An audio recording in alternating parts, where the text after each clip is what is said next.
긴급 지원을 하겠습니다.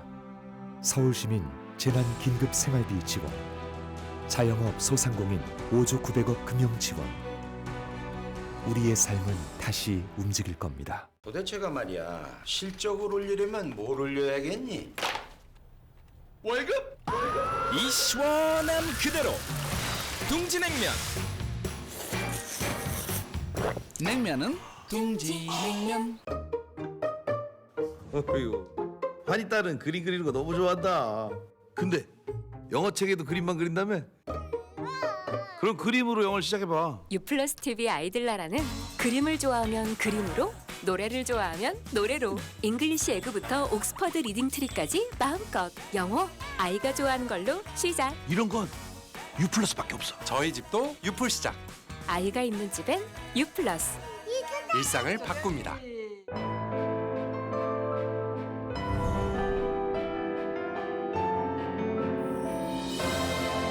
눈가에 스미는 아름다운 아우라, 후 천기단 화연 아이세럼. 잘 썼네. 어깨 아픈데. 주빈이 형, 내가 마사지 줄게, 내가. 지민아, 형!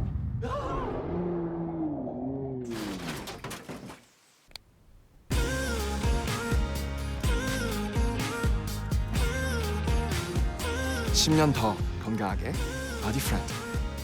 아무한테나 맡기지 말라고. 긴급 지원을 하겠습니다.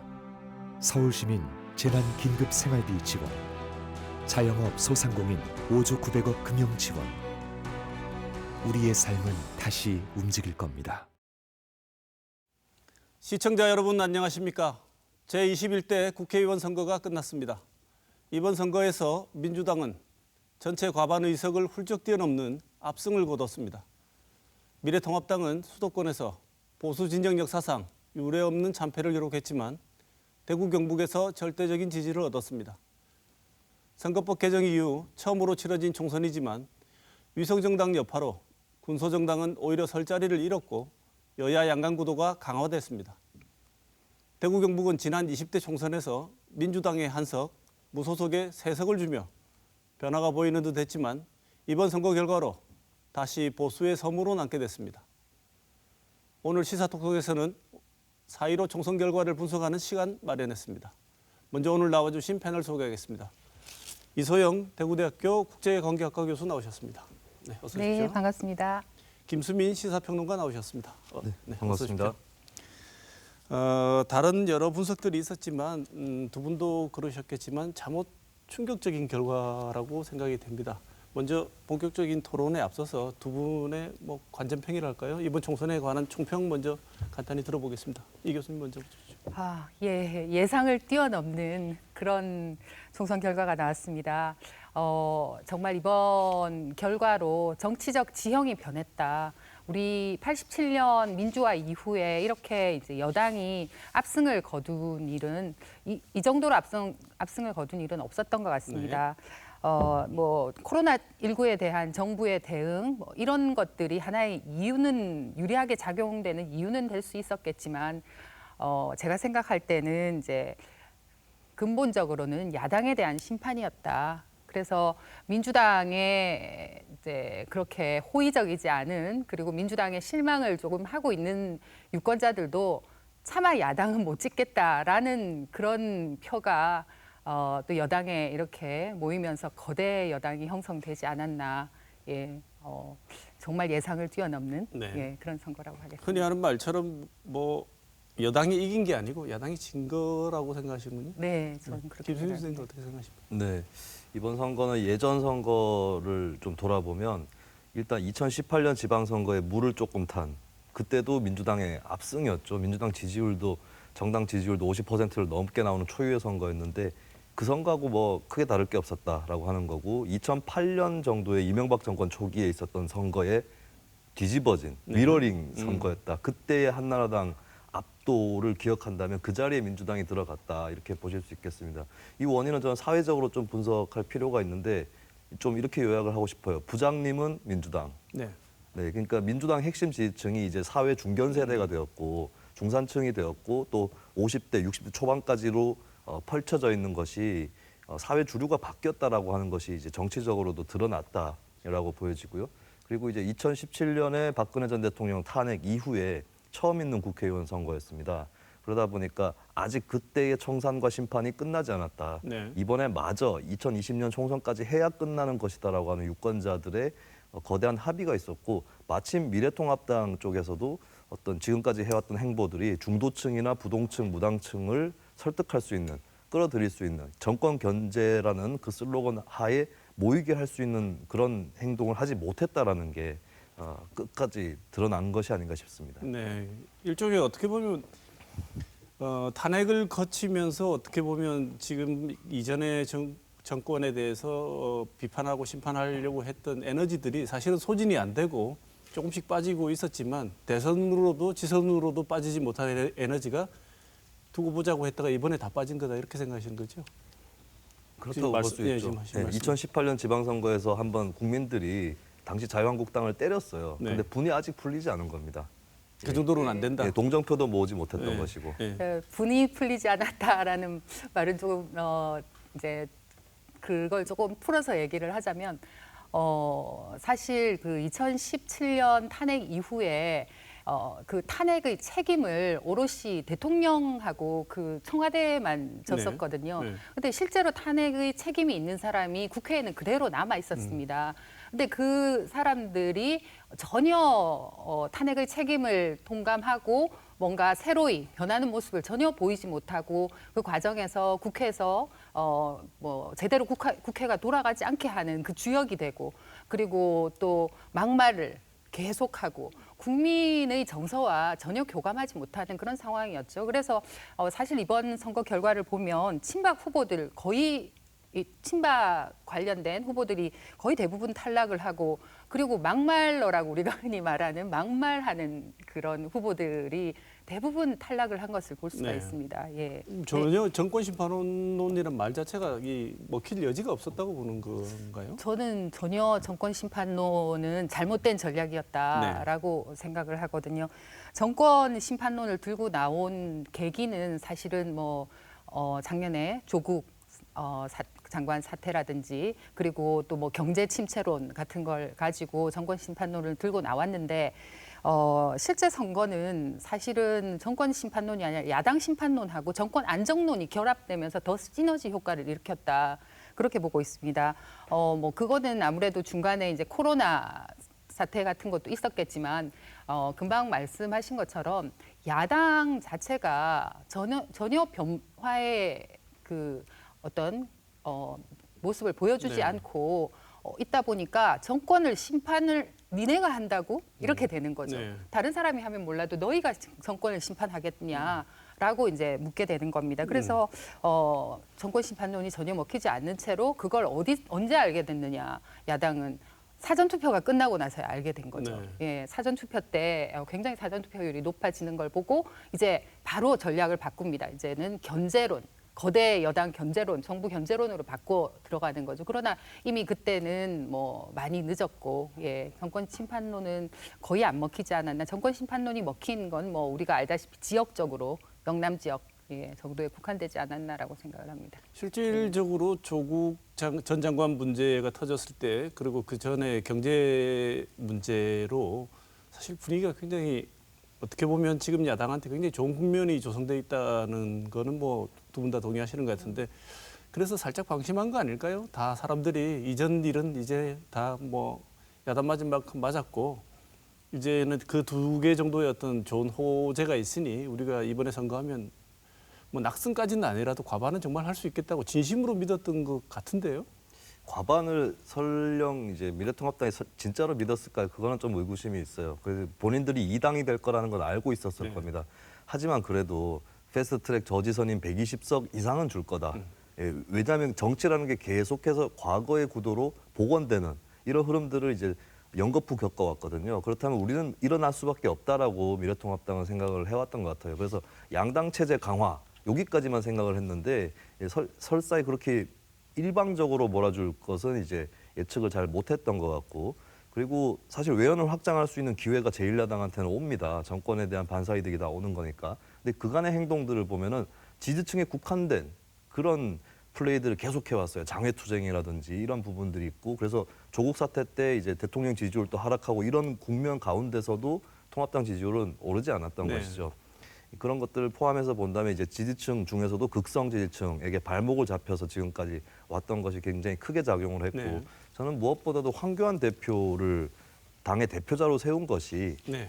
패착을 불렀다라고 봅니다. 뭐 황교안 대표에 대한 호불호 이걸 떠나서 사실 박근혜 정부의 국무총리였던 그 이력이 부각될 수밖에 없는 것이고, 네. 그렇다면 계속 박근혜 전 대통령 생각이 나게 하거든요. 그렇다면 미래통합당의 원래 색채를 기억나지 않을 만큼의 파격적인 인사들이 있었어야 되는데 그렇지 못했다라고 하는 거, 이것도 함께 지적을 좀 하고 싶습니다. 네. 그 황교안 대표가 되면서 두 가지 측면에서 바라볼 수가 있는 것 같습니다. 하나는 금방 말씀하신 것처럼 아니 탄핵의 책임을 지고 탄핵 국면에 책임이 있는 사람이 다시 그 당의 대표가 돼? 이 당은 전혀 변하지 않았구나라고 하는 그런 당의 어떤 색깔에 관해서 그러니까 대표성을 띠고 있는 거고, 또 다른 하나는 황교안 대표가 실제로는 이제 정치적 경험이 없었다는 거죠. 정치적 경험이 없는 분이 대표를 맡으면서 그 뒤로 우리가 행보를 생각해 보면 그 지도력 면에서 상당히 문제가 많이 제기가 됐다. 예, 이번 공천 과정에서의 파동도 사실 이번 선거에 굉장히 크게 영향을 미치게 되었다고 생각을 하는데, 그 공천의 그 과정의 파동의 책임의 대부분은 사실 황교안 대표에게 있지 않나라고 생각을 합니다. 뭐 본인 욕심이 과했던 거 아닐까요? 나중에 네, 이번 그렇죠. 선거를 이기지 않으면 뒤도 없다는 생각을 했어야 하는데, 그렇습니다. 이번 선거가 뒤를 너무 한 수 뒤를 내다보고 네. 그런 거라고 생각이 드는데. 선거 막판에 기술 쓰는 거에도 문제가 있었어요. 네. 사실 황교안 대표는 보수 통합이 완료되었을 때 혹은 공천이 완료되었을 때쯤에 대표직을 사퇴하는 전술도 좀 네. 써봄직했거든요. 네. 그럼으로써 오히려 이제 공중전에서 사라짐으로써 미래통합당 이미지를 좀 탈색시키는 그런 시도를 할 수도 있었는데 그것도 하지 않았고, 그리고 이제 코로나 관련해서 재난 긴급 지원에 대해서 정부에서 70% 하위에 대해서 지원하겠다고 하니까 그제서야 100% 다 하자라고 미래통합당이 꺼내고 나왔어요. 근데 미래통합당이 오히려 먼저 100%를 하자. 왜냐하면 우리가 기본소득을 찬성하는 게 아니라 재난이라는 특수 상황이기 때문에 과감하게 이럴 때 해야 된다. 이렇게 카드를 꺼내는 게 더 나았을 거다. 이렇게 보이고, 또 이제 정권 심판보다는 견제. 그러니까 사실 김종인 위원장도 실수를 한 게 민주당이 이기면 나라가 망한다라는 그러니까요. 캠페인을 했거든요. 이것은 유권자들에게 공포를 주입시키겠다는 건데 호락호락 넘어가지 않습니다. 네. 그런 과장법들이 오히려 미래통합당의 신뢰도를 떨어뜨렸다라고 볼 수 있겠고, 현수막도 그냥 간결하고 오버하지 않게 경제가 문제다, 뭐 경제가 방역이다, 경제가 평화다 이런 식으로 슬로건을 짰다면 그나마 조금은 득표율이 상승하는 효과는 있지 않았을까. 뭐 대세는 못 뒤집더라도 그런 생각도 해봅니다. 저는 그 방금 말씀하신 얘기를 들으면서 물론 황교안 대표가 기술을 잘못 쓴 측면도 있지만, 또 다른 측면이 어떤 생각이 드냐면 이 미래통합당이라는 이 정당 차원에서 기술이 아니라 진심으로 지금 정부가 하고 있는 대안을 내세울 만한 준비가 되어 있었냐는 거에 많은 의구심을 들게 한 부분이 바로 그 재난지원금을 주겠다는 문제였지 않습니까? 네. 한당 안에서 어떤 후보는 이건 말도 안 되는 포퓰리즘이라고 반대하고, 또 처음엔 반대했다가 주지 말자 그러고, 또 어떻게 조금 지나면 또 다 주자 그러고, 더 주자 그러고. 이거는 한 당의 목소리가 아니잖아요. 그러니까 이 당은 자체적으로 이 재난 상황에서 나라를 어떻게 해야 된다는 거에 대한 준비가 전혀 안 돼 있다는 인상을 주기에 충분한 목소리 통일이 안 되는 게 더 심각했다고 저는 생각하는데, 비례대표 가지고 얘기들이 많았습니다. 근데 이거는 뭐 어떻게 보면 전에도 우리가 토론할 때 지적한 바 있지만 가장 문제의 시작은 선관위죠. 선관위가 애초에 이 길을 열어가지고 지금 뭐 이런 일이 발생했는데, 설사 이 비상정당이 이 전개가 선거법이 바뀌지 않고 그냥 이전 방식으로 선거를 했다 하더라도 비례대표 숫자에는 크게 차이가 없는 거죠. 예, 양당이 다 위성정당을 내게 되면 예전 선거하고 똑같은 거의 거죠? 비슷한 효과가 있는 거고요. 예. 제가 좀 계산을 해봤습니다. 네. 이번 위성정당이 어떻게 표심을 왜곡했는가. 네. 그러니까 예를 들면은 이제 더불어시민당과 열린민주당 예, 민주당의 두 위성정당이죠. 그리고 미래통합당은 미래한국당 이들이 나오지 않고 그냥 미래통합당과 더불어민주당이 평상시대로 비례대표도 내고 지역구도 내고 했을 경우에 같은 지지율, 같은 지역구 의석수를 대입을 해봤습니다. 정의당하고 국민의당 합쳐서 18석이 도둑질당한 네. 거더라고요. 네. 정의당은 이번에 6석을 얻었는데 그대로 했으면 16석이 나오는 네. 거였고 국민의당도 이번에 3석이 나왔는데 한 11석 정도가 나옵니다. 네. 그리고 그럼 그 18석을 누가 가져갔느냐? 민주당이 13석을 가져갔고 통합당이 5석을 가져갔는데요. 이걸 잘 감안을 해보면 민주당이 이번에 패스트트랙을 단독으로 할 수 있는 180석 이상을 확보를 하지 않았습니까? 네. 이 도둑질하는 의석이 없으면 그 안 되는 패스트트랙은 거죠. 안 되는 거고요. 네. 통합당도 개헌을 단독으로 저지할 수 있는 103석을 확보했는데 5석을 도둑질한 겁니다. 그러니까 이게 없었으면 통합당도 단독 개헌 저지가 안 되는 거고 민주당도 단독 패스트트랙이 안 되는 거예요. 네. 오히려 그나마 좀 다당제에 가까운 다른 정당들이 끼어들어줘야 뭐가 되는 네. 이 상황으로 갈 수 있었던 거고 그게 우리 국민들의 표심이었는데 두 거대 정당이 위성정당으로 18석을 도둑질했다. 예, 이거는 뭐 어디 경찰에 신고를 해야 될지 굉장히 난감한 상황이고 경실련에서도 이거는 위헌이다. 네. 이 선거는 무효다. 비례대표 선거를 다시 해야 된다라고 하는 그런 소송을 또 제기를 하고 있습니다. 어쨌든 최대 피해자가 정의당이 있죠. 그렇죠. 정의당은 열린민주당이 있다 하더라도 이제 제가 계산을 해보니까 열린민주당이 이제 공식적인 비례위성정당은 아니니까요. 열린민주당이 있다 하더라도 정의당은 12석까지는 네. 가능했다라고 봐지니까 사실 좀 피해자죠. 그래서 정의당은 4년 전보다 비례대표 득표율이 올랐거든요. 네. 근데 똑같은 6석을 얻었다라고 하는 겁니다. 그래서 사실은 교섭단체를 이루기 위해서 어떻게 보면 우리가 다들 얘기했지만 많은 부분 민주당에게 강하게 반대 의견을 표명하기도 하고 했어야 하는 지점들에서도 많이 물러나면서까지 어떻게 보면 머리를 쓰고 양보했다가 결국은 오히려 손해를 많이 본 꼴이 됐어요. 그래서 심상정 대표가 결국 그 선거 이후에 눈물을 보인 것도 어떻게 보면 참 패착이었잖아요. 그렇죠. 결국은. 그렇게 휘둘려 다녔다라고 하는 자책감 때문에 눈물을 흘렸던 것 같아요. 근데 네. 독일이나 뉴질랜드나 이 제도를 선행해서 모범적으로 실시하고 있던 나라에서 위성정당 사례가 없었고 네. 한국도 그럴 줄 알았던 건데 아니었던 거고. 근데 이제 일단 사법적 판단을 좀 기다려볼 필요는 있을 것 같아요. 네. 근데 향후에 그러면 이게 정리가 안 되면 입법을 어떻게 할 거냐. 그래서 대부분의 관측가들이 뭐 양당이 합의해가지고 과거의 선거제도로 돌아가는 거 아니냐 네. 이런 얘기를 했는데요. 근데 저는 오히려 이 위성정당으로 양당이 재미를 봤거든요. 그래서 선거법을 안 바꿔도 그대로 갈 수도 있는 거고요. 오히려 이게 우리한테 더 낫다. 네. 그리고 선거법 합의가 안 되면 서로 상대방 핑계 대면서 그냥 그렇죠. 갈 수도 있는 겁니다. 네. 근데 조금 다행스럽게도 민주당이 입장을 조금씩 내고 있어요. 네. 선거법 다시 바꿔서 위성정당 방지를 하겠다. 네. 왜냐하면 민주당이 180석 패스트트랙 선을 넘었습니다. 단독으로. 네. 그럼 남 핑계 댈 수가 없는 거거든요. 이 점 어떻게 좀 보면 좀 불행 중 다행이 아닌가. 저는 민주당이 반드시 이 위성정당은 방지할 수 있는 선거법 재개정에 나서기를 바랍니다. 저는 반드시 그렇게 해야 된다고 생각을 네. 하고요. 그리고 그렇게 될 거라고 생각을 합니다. 이 국민들이 이번에 경험을 해봤거든요. 도저히 선거라고 할 수가 없고 네. 비례정당 찍으러 가가지고 왜 민주당이 없어 막 그러고 미래통합당이 없냐고 하는 사람이 한둘이 아니었거든요. 민주당이 그 미래통합당 핑계 대면서 자기들도 위성정당을 만들지 않았습니까? 자기들도 낯이 있으면 이제 말을 또 뒤집기에는 민망한 꼴이 되었으니까 선거법 개정은 곧 뭐 진행되지 않을까 이런 생각이 듭니다.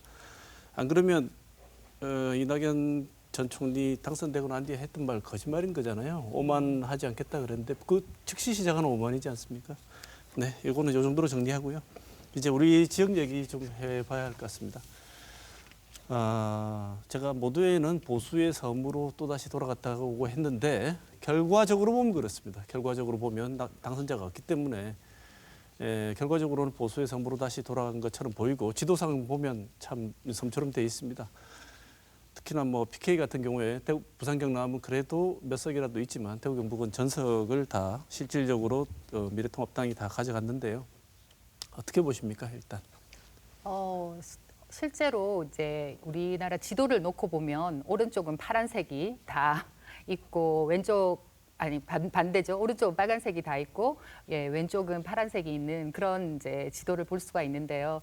근데 PK와 TK는 굉장히 다른 정치적 행태를 보였습니다. 이번에 결과적으로는 우리가 소선거구제를 하고 있기 때문에 지역구에서 PK에 다 빨간색으로 되어 있지만 부산, 경남 같은 경우에는 거의 경합 지역이 굉장히 많았습니다. 그래서 20대 국회의원 선거 때하고 비교해 보면 실제로 민주당이 득표한 득표율은 PK에서 득표한 득표율은 21대 2번이 더 많았습니다. 예, 그런 측면에서 사실 PK는 상당히 그 안에서 다양성이 이미 자리를 잡고 있다라고 저는 생각을 하고요.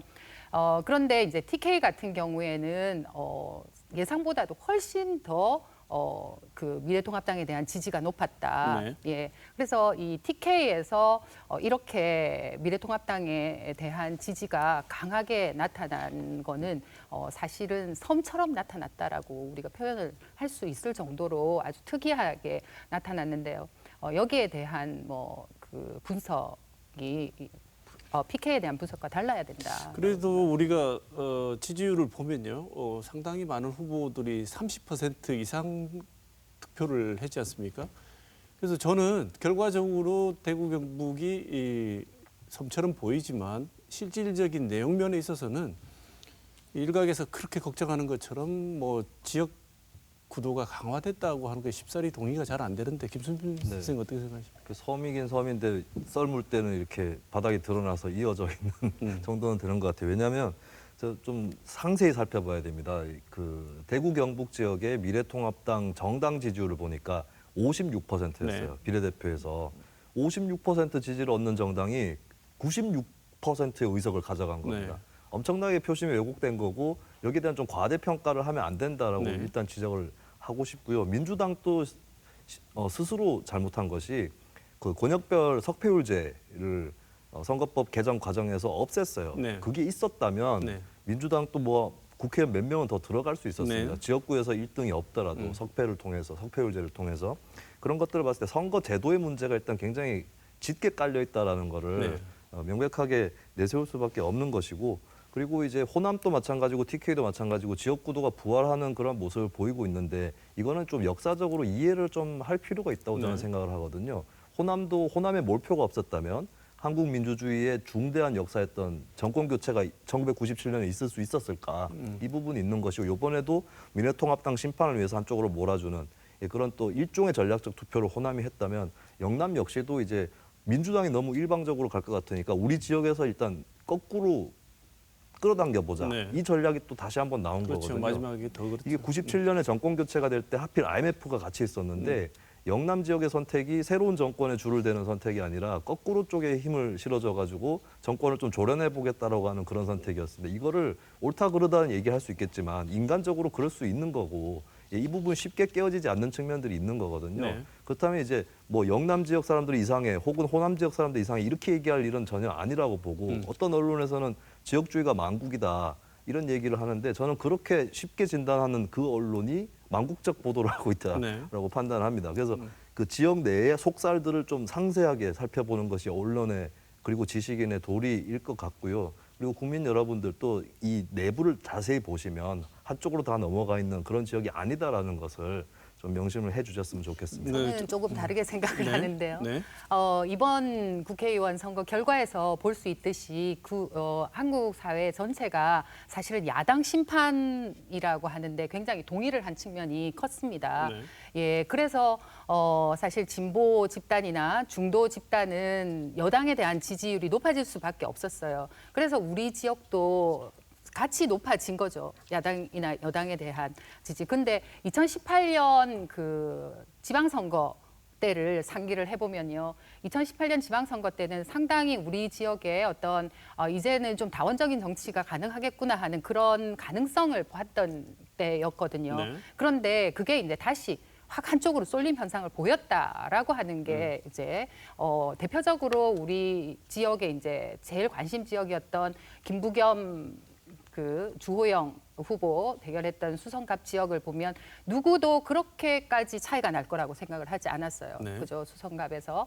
그런데 굉장히 생각보다 훨씬 더 크게 차이가 났다는 거죠. 우리 지역이 저는 약간 우려스러울 정도로 좀 보수화되고 있다. 그걸 갖다 굳이 지역주의라고 하는 걸로 우리가 얘기하기에는 이제는 조금 지역주의라고 하는 것으로만 설명이 될 수가 없는 어떤 부분인데, 그건 바로 이제 어떤 보수성, 지역의 보수성이라고 하는 것이 그냥 지역주의라고 하는 거 안에는 우리가 단순히 전라도가 싫다, 전라도와 반대, 호남과 반대 이런 의미가 아니라 우리 지역이 가지는 그런 보수성이라고 하는 것이 어떤 경우에는 우리 사회, 한국 사회 전체가 나아가는 방향과는 좀 다른 방향으로 우리가 비걱거리고 고립될까 있다. 봐요. 예, 네. 비걱거리고 있는 부분이 있다. 이런 부분에 대해서는 우리가 진단을 자세히 해봐야 되지 않을까라고 이게 생각합니다. 정치적인 어떤 보수의 네. 문제가 아니고 지역적 고립의 문제를 고민을 하시는 거죠? 저는 그렇다고 생각합니다. 예를 들어서 지금 집권 여당이 민주당인데 우리 지역의 대구 경북에 정말 단 한 명도 집권 여당의 그렇습니다. 국회의원이 없습니다. 거기다가 대구만 생각을 해보면 이번에 이제 물갈이라는 그런 명목하에 사실 초선 의원도 많고요. 그리고 대구를 대표할 수 있는, 확실하게 대표할 수 있는 그런 의원도 거의 없이 이렇게 21대 국회를 시작하게 됐거든요. 대구 분들이 이제 미래통합당을 지지했던 분들은 대구, 경북이 싹쓸이를 해서 좀 어떻게 그래도 다행이다, 기쁘다 하는 측면도 있겠지만 우리 지역의 미래를 생각해 보면 과연 이것이 좋을 것인가? 예, 네. 저는 우려스러운 측면이 있다고 생각합니다. 저는 이게 원인 진단이 좀 돼야 되는 것이 보수화가 되거나 과거로 회귀하는 이유는 대안이 없기 때문이에요. 네. 대안이 튼실하게 서 있지 않으면 당연히 사람은 하던 대로 돌아가게 돼 있는데, 그렇다면 민주당은 대구에서 잘 했는가?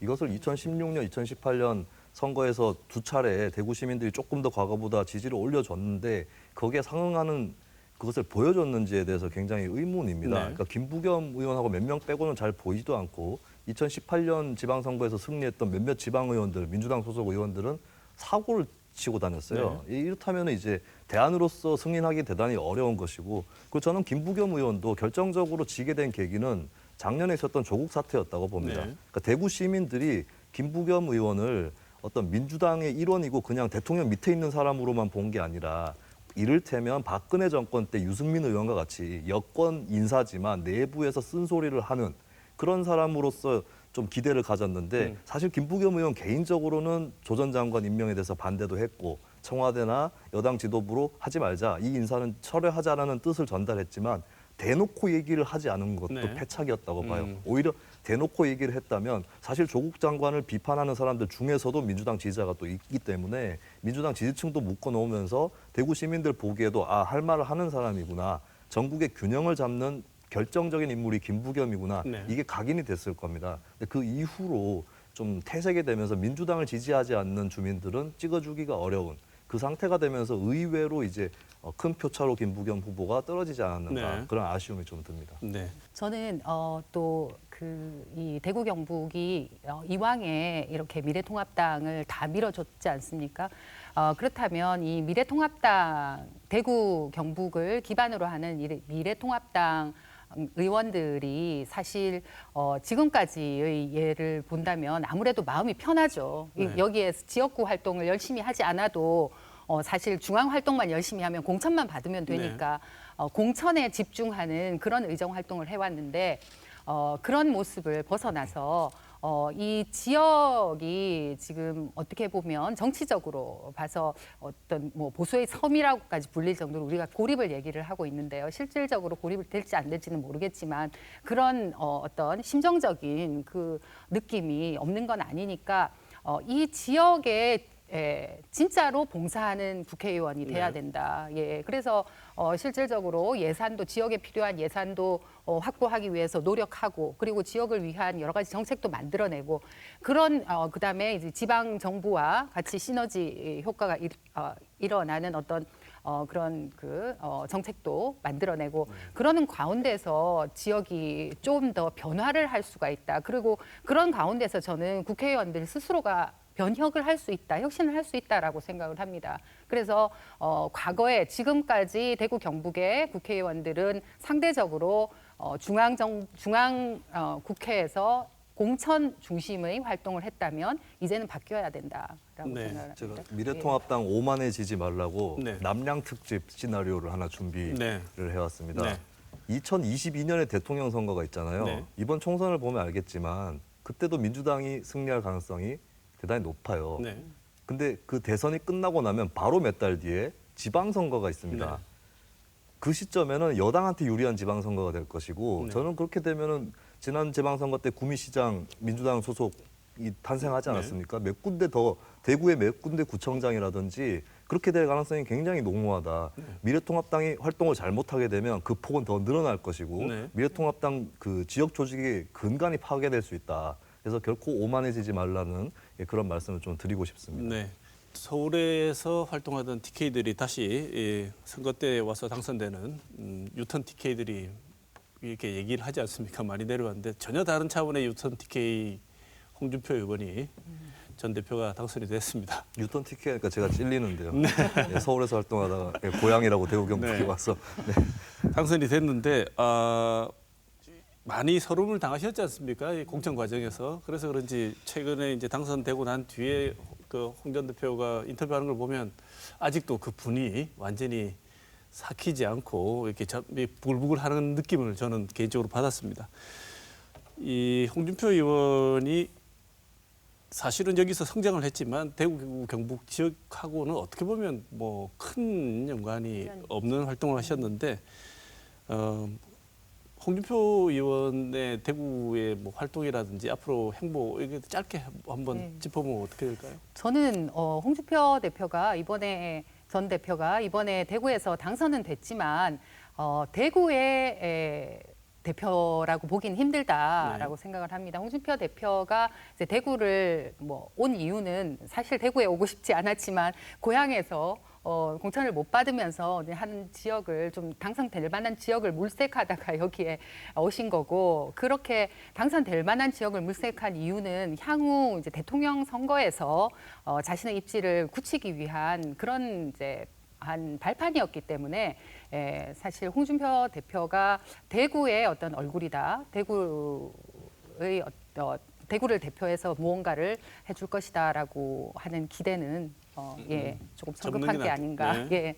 접는 게 낫겠다. 저는 그렇게 그건 생각합니다. 뭐 접을 것까지는 없고 네. 기대해 보죠. 뭐. 네. 네. 저는 조금 다를 수는 있다고 보는 게 일단 홍준표 후보가 이번 선거에서 자기 지역구 말고 다른 지역구까지 얘기하면서 미래통합당을 적대시하는 캠페인을 펴지는 않았어요. 네. 그러니까 나는 오로지 여기서만 이기러 왔고 그리고 상대방인 이인선 후보한테도 미안하다는 얘기를 했습니다.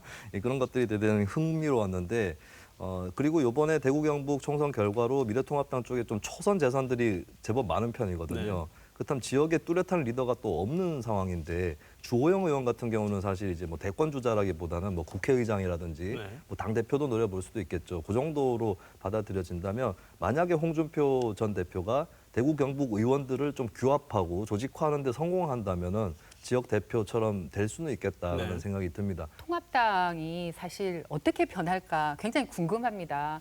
근데 미래통합당이 이번에 지고 나서 미래통합당 내부에서 굉장히 쓴소리들이 스스로 자성하는 소리들이 많이 나왔습니다. 그리고 선거 과정에서 캠페인 과정에서 여론을 듣다 보니까 우리에게 이렇게 감동이 없는 정당이라고 하더라. 도저히 찍어줄 수 없는 정당이라고 하더라. 그런 얘기들이 많이 나왔습니다. 그래서 쇄신을 해야 된다. 정말 근본부터 고쳐야 된다. 그런 얘기들이 나오고 있거든요. 그런데 또 한편으로는 그러면 이번에 이제 지도부가 거의 다 낙선을 했으니까 새로운 지도부로 또 이제 거론되는 분들이 또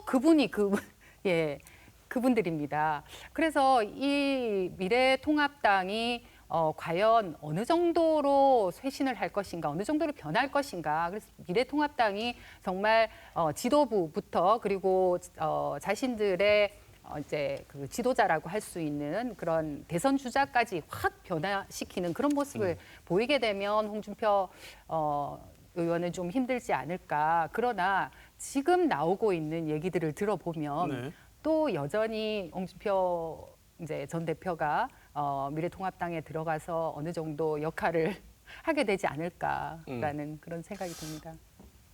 김수미 평론가 어떻게 보십니까? 이번에 미래통합당 대선 주자가 대거 탈락했기 때문에 네. 대안부재론인 것이고 네. 외부 영입이라든지 여기에 성공하지 못한다면 저는 사실 제 개인적으로는 2017년 대선 직후부터 다음에도 홍준표 후보가 나올 것이다 한 라고 번더 예측을 기회가. 해왔었거든요. 네. 그래서 애매한 상태로 미래통합당이 계속 간다면 홍준표 대표가 나올 수도 있고 오히려 또 홍준표 대표가 혁신의 카드로 비춰지는 상황까지도 갈 수 있다. 왜냐하면 홍준표 대표만큼 굉장히 활력 있고 빠르게 움직이는 정치인이 잘 없습니다. 네. 특히 미래통합당 네. 쪽에는 이게 스타일이나 이념은 완전히 다르지만 스타일은 비슷한 게 어떻게 보면 이재명 지사하고도 좀 비슷해요. 네. 홍준표 대표가 이념은 정반대입니다만 예, 그런 측면에서는 대안이 부재가 돼가지고 홍준표 대표가 또 등판하는 상황이 벌어질 수도 있겠다 그런 생각이 또 들기도 이번처럼 합니다. 특유의 돌파력으로 또 우리 지역에서 국회의원을 하시다가 이 출마는 하지 않았지만 이 굉장히 유승민 전 대표를 두고 또 사실은 굉장히 많은 다양한 평가가 있습니다. 이번에 실질적으로 그 지도지휘나 뭐 선대위의 뭐 자리를 맡지 않아서 직접적인 책임론에서 비켜갔지만 그래서 뭐 유탄도 피했지만 원래 장군이 책임지는 거 두려워하면 전승이고 뭐고 앞으로도 자리가 없는 거 아니겠습니까? 그래서 평가가 다양한 것 같아요. 유승민 대표의 앞으로 행보는 어떨 것 같습니까? 일단 유승민 전 대표는 영남 지역에서 자신과 가까웠던 의원들이 좀 당선이 됐어요. 네. 자기 지역구에도 마찬가지고. 그래서 어느 정도 이번 선거에서 본전은 찾은 대선 주자라고 볼 수 있거든요. 근데 대구에 아직 남아있는 거부감들이 있는데 저는 이것을 돌파하는 방법은 유승민 전 의원이 뭐 그 대구 안에서 막 안착해가지고 깊이 들어가는 그 방식보다는 오히려 수도권 쪽이라든지 특히나 미래통합당의 수도권 의원이 별로 없기 때문에 미래통합당의 수도권적 정서를 대변하는 그런 주자로 떠서 그래서 고향 사람들이 봤을 때도 저기가 밖에 나가서 효자질하네 이렇게 미래통합당의 TK 지지층이 받아들여지게 된다면 유승민 전 의원한테는 다시 기회가 올 것이다. 네. 예, 그런 전망을 또 해봅니다. 예, 거기다가 유승민 전 의원 같은 경우에는 이번에 이제 황교안 대표가 하는 것에 대해서 이제 비판도 가하고 그러면서 황교안 리스크 때문에 이번 졌다라고 했을 때 유승민 전 의원의 그 책임은 아니다라고 볼 수 있는 그런 이제 생각들이 많이 형성이 된 것 같아요. 그리고 또 유승민 의원에게 이제 이로운 점 하나는 또 개혁적인 이미지거든요. 보수 개혁이라는 걸 얘기를 할 때는 그래도 이분이 먼저 떠오르는 그런 이미지이기 때문에 그 안에서 보수 집단 안에서는 그래서 이번 이제 쇄신이라는 그런 변화라는 목표에 얼마만큼 개입을 하느냐, 목표를 이루는데 얼만큼 개입을 하느냐에 따라서 당 내에서의 입지가 달라지고 대권 주자로서의 어떤 입지도 달라질 수 있지 않을까. 예. 저는 이제 문재인 정부 출범 이후에 유승민 전 대표가 대안적인 모습을 보여준 적이 있었느냐. 이를테면은 나는 보수고 정권하고는 다르지만 이런 건 되게 잘했어요라고 칭찬도 해주고 좀 균형 있는 그런 대안을 제시하기보다는 다른 미래통합당 정치인과 마찬가지로 모든 사안에서 틀고 반대하는 모습을 유승민 의원 역시도 보여줬거든요. 네. 그런 부분도 좀 스스로 넘어서는 그때는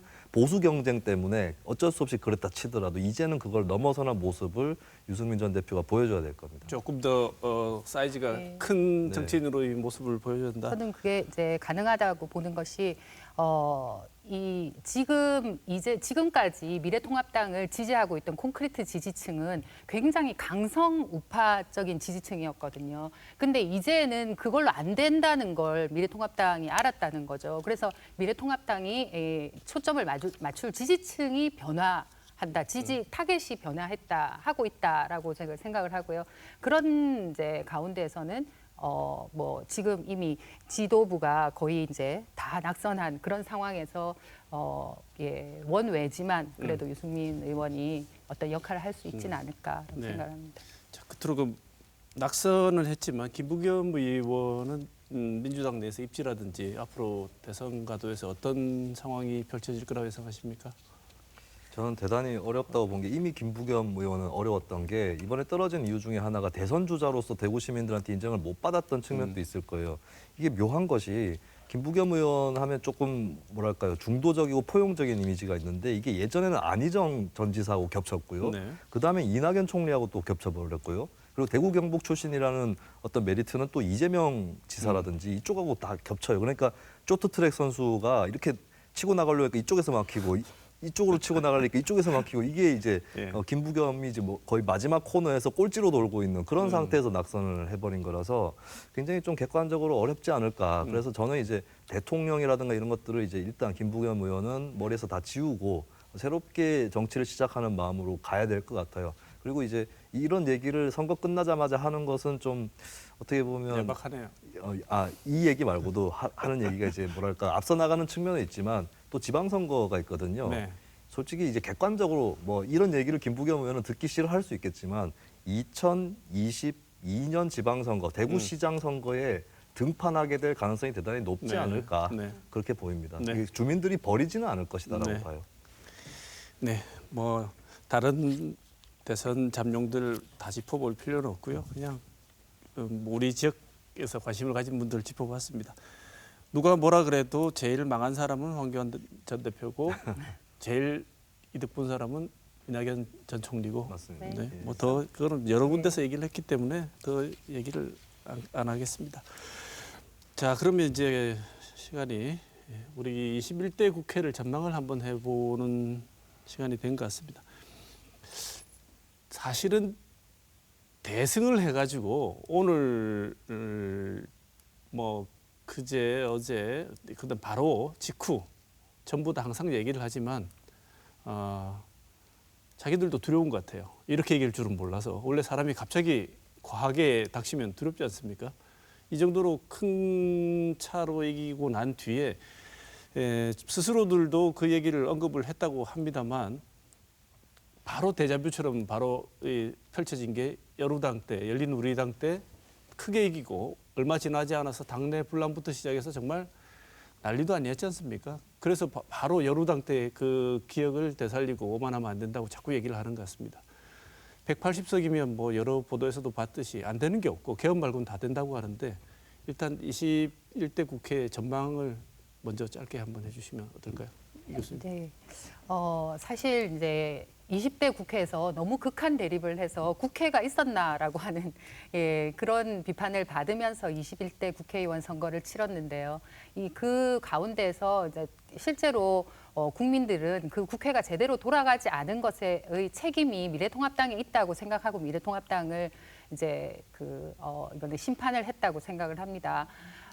그리고 미래통합당도 그런 심판을 받아들일 거라고 생각을 합니다. 그래서 이런 가운데서 21대 국회에도 똑같은 모습으로 그냥 치고받고 그냥 강대강으로 부딪힐 때는 사실 어느 당도 다음에 유리한 어떤 전국에 유리한 고지를 점할 수가 없다라고 생각을 하거든요.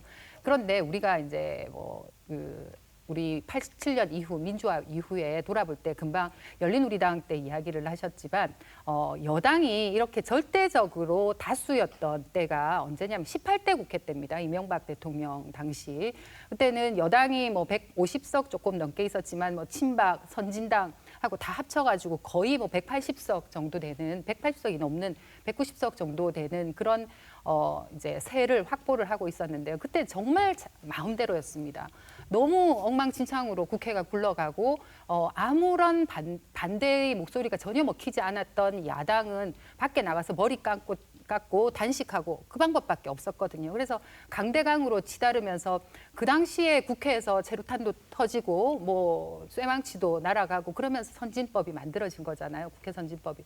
그래서 그런 경험도 있고 그리고 20대 국회의 어떤 이제 우리가 대자뷰를 해서는 안 된다라는 우리 전체 국민과 그리고 정치권의 동의도 있으니까 21대는 지금보다는 20대보다는 조금 낫지 않을까. 그리고 18대로 돌아가지는 않을 거다라고 믿습니다. 그러나 다만 이제 민주당 같은 경우에 너무 거대 정당이 됐기 때문에 사실 한마음 한뜻으로 모든 정책을 똑같이 갈 수는 없지 않겠습니까?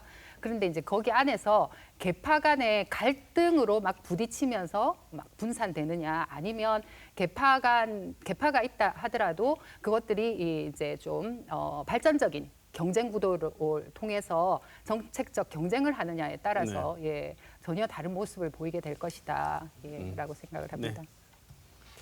민주당 180석 이상은 굉장히 딜레마예요. 그 의석을 갖고 왜 법안 통과 안 시켜? 그렇죠. 이런 국민도 있고 한편에서는 그 의석 갖고 왜 다 마음대로 해? 이런 국민들이 있기 때문에 굉장히 난감함을 겪게 될 것이고, 아무래도 당이 커지면 내부의 분화도 심해집니다. 그래서 당내 갈등은 분명히 일어날 거예요. 그래서 민주당이 이걸 피하려고 하면 안 됩니다. 오히려 질서정연한 당내 갈등, 그러니까 이념과 정책에 따른, 계파가 아닌, 인물이 아닌 이념과 정책에 따른 포괄 정당으로서의 한쪽은 조금 좌파, 한쪽은 우파, 이렇게 막 치열하게 토론하는 자세가 필요해 보이고요. 그럼 민주당도 일방적으로 갈 수만은 없을 겁니다. 거기에 대한 반발이 있기 때문에 적당히 좀 야당들에게 선물을 줘가면서 갈 가능성은 있는 거고요. 근데 이제 하나 뚜렷하게 예견되는 것은 정책적으로 보수화될 가능성이 대단히 크다라고 저는 봅니다. 예, 왜냐하면 이제 다른 소수 정당보다는 통합당하고의 협상이 대단히 중요한 것이고, 통합당도 좀 딜레마가 있어요. 장외투쟁을 이런 구도에서는 하기 쉬운데 이미 지난 국회에서 너무 많이 해버렸어요. 예, 그래서 이걸 어떻게 해야 되는지도 굉장히 난감할 것이고, 또 보통 정부가, 특히 민주당 쪽 정부가 임기 후반으로 갈수록 제1야당, 그러니까 보수적인 제1야당이랑 협상을 하는 경우가 더 늘어나거든요. 그런 걸 봤을 때는 그 거대 양당이 좀 보수적인, 특히 사회경제 정책에서 그쪽으로 협상을 하게 될 가능성이 높고, 의석은 작지만 이제 정의당이라든지 이쪽하고는 좀 골이 생길 그럴 가능성이 좀 보이는 것 같습니다. 저는 이제 국회 운영에서 거대 양당도 양당이지만 이번에 뭐 초라한 성적표긴 한데, 그리고 캐스팅 보트도 행사를 못할 것 같은 의석수긴 한데, 그래도 정의당과 국민의당은 할 일이 있을 거다라고 봅니다. 방금 말씀드렸다시피 거대 양당이 보수화된 경제 정책으로 몰려갈 때에 거기에 대해서 이제 반발하는 국민들을 대변하는 그런 역할을 정의당이 할 수 있는 거고요. 아니면 양당의 대결이 너무 격화될 때 그 사이에서 중재를 서든 아니면 한쪽에 힘을 실어주든지 해서 결정을 하는 그런 여론을 조성하는 데는 국민의당의 역할도 있을 거라고 봅니다. 그래서 의석수만으로 모든 것을 재단할 수도 없기 때문에 또 거대한 소수라는 말도 있거든요. 그런 의미에서 저는 정의당과 국민의당에게 분발을 또 요청드리고 싶습니다. 21대 국회에 또는 국회, 그리고 국회의원에게 바라는 모습, 국회의원 국회 상이 있다면 어떤 게 있는지 말씀 좀 주실까요? 이번 국회의원 선거가 끝나고 나서 TV나 이런 데서 많이 나오는 말이 있습니다. 이제 우리 좀 품격 있는 국회 보는 겁니까? 라고 하는 얘기입니다. 20대 국회 때 사실 동물국회라는 얘기를 우리가 하지 않았습니까? 식물도 아니고 동물국회. 이제는 좀 품격이 있고 품위가 있고 그런 국회를 만들 수 있도록, 그런 국회는 정말 이제 건전한 정책 경쟁을 국회 안에서 하는 국회, 그리고 지금 아주 우리가 심각한 상황입니다. 그죠? 그 코로나19에서 우리가 어떻게 우리의 민생을 회복하고 침체된 경제를 탈출할 것인가라고 하는 이 문제에 여야가 같은 목적을 가지고 함께 좀 비전을 제시해 줬으면 좋겠다라고 생각을 하고요. 비전이 제시되는 품격 있는 국회에서 국민은 희망을 보지 않을까라고 생각을 합니다. 김순평. 저는 최근에 수년 동안 국회의원들에게 느낀 문제점에 대해서 좀 얘기를 하면서 좀 달라지다 말씀을 드리고 싶은데, 국회의원 한 명 한 명의 자율성이랄까 이런 게 너무 강한 것 같아요. 여의도를 잘 살펴보면 국회의원 한 명 한 명이 당처럼 움직이고 있습니다. 이게 좋은 정치는 아니라고 보고, 법안 발의도 자기가 많이 한다고 좋은 게 아니라 그 법안을 당론으로 만들어내고 당의 힘을 얻어내려고 하는 그런 팀플레이가 굉장히 중요하다라는 것을 좀 새로운 국회의원분들한테 말씀을 드리고 싶고, 그 너무 정치가 지금 지나치게 여의도에 모여가지고 거기서의 어떤 활극 중심으로 돌아가고 있는 것 같은데, 저는 국회의원이라고 해서 거리의 정치를 하지 말라는 법은 없다고 봅니다. 거리의 정치 꼭 무슨 집회나 장외투쟁을 얘기하는 것이 아니라 어떤 서명운동을 받기 위해서 국회의원이 지역구에 나와서 가판대 위에 서 있는 그런 모습을 보는 것이 또 유권자들의 즐거움일 것이고, 거기서 또 직접적인 대화도 많이 오고 갈 것이라고 보거든요. 그래서 정치인은 의회 안에서 일하는 사무직이 아니라 의회와 거리를 연결하는 직업이다라는 것을 새로운 국회의원들께서 좀 명심하셨으면 좋겠습니다. 네. 국회가 마감될 때쯤이면 늘 하는 얘기가 있죠. 이전 국회보다 더 못해졌다. 이번 새로 시작하는 21대 국회는 끝날 때쯤에 처음으로 새로운 국회상을 정립했다는 이야기로 끝을 맺고 국민들이 총선을 다시 한번 하는 그런 최초의 국회가 됐으면 좋겠습니다. 코로나 사태를 준비하고 대비하고 그다음에 극복해 나가는 과정에서 우리가 받았던 전 세계로 받았던 많은 찬사는 이제 정치 영역에서도 받아야 할 때가 되었다고 생각합니다. 이번에는 전과 다를 거라는 기대를 하면서 오늘 이번 주 시사톡톡은 여기서 마치도록 하겠습니다. 좋은 말씀 감사드립니다. 고맙습니다. 고맙습니다.